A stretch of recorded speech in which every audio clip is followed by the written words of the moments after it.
Good evening and welcome to Midnight Movie Club. In tonight's video we will be discussing a film I've been looking forward to talking about here on the channel, Underwater.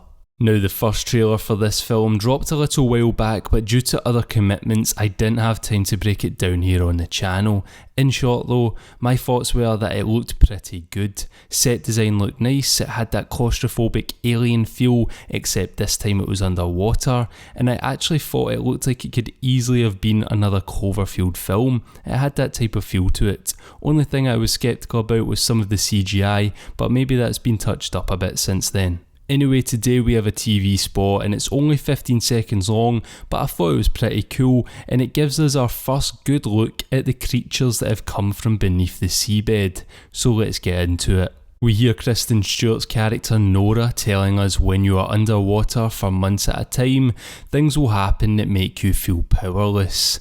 And while we hear this voiceover, we see some shots of the station we have seen in the first trailer, just before that drip of water lands on Nora's finger and the walls burst inward.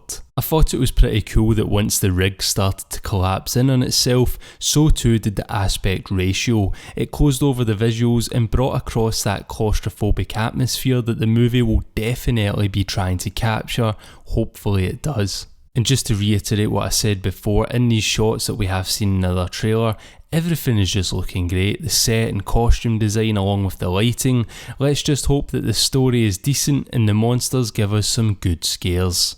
But now, let's move on to the money shot. After things go to black, we are then greeted with the face of one of the monsters that have come up from underneath the bottom of the sea. Now in the first trailer we only saw the creature, or creatures, from afar, but here we are real close up. I originally thought they looked quite humanoid like mermaids, but here we can see it is quite monstrous.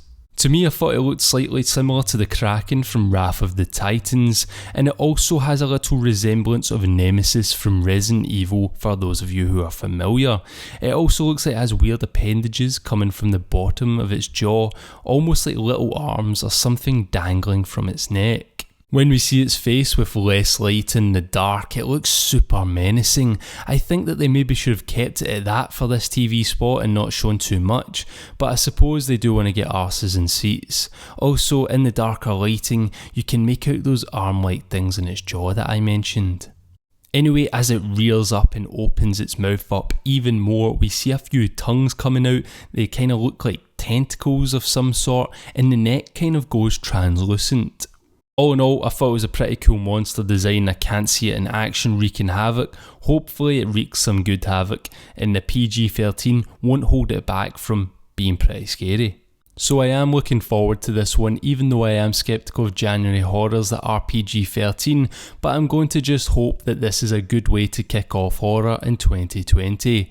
Underwater releases January 23rd, so we don't have too long to wait and see. Anyway, if you enjoyed this video, give it a like, and if you haven't already, then subscribe to join the club. As always, thank you very much for watching, and good night.